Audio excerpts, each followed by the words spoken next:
Welcome to Passionate Learners CNC Programming channel. In this video we will see how to copy program to CNC memory using F input option. Press Offset button.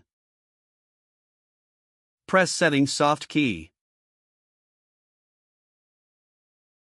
Ensure I/O channel value to be 4 for card reader. Switch to Edit mode.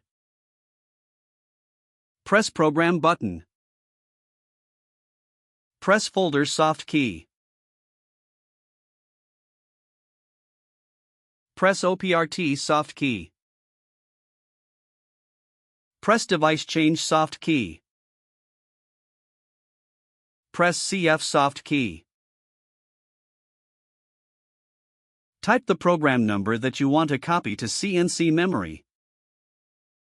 Then press F input soft key.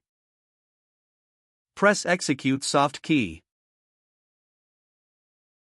Again I will copy another program.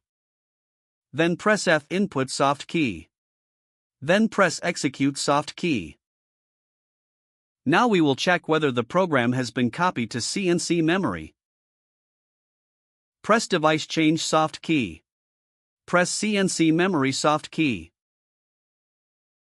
You can see that the selected programs have been copied to CNC memory. Thank you for watching the video.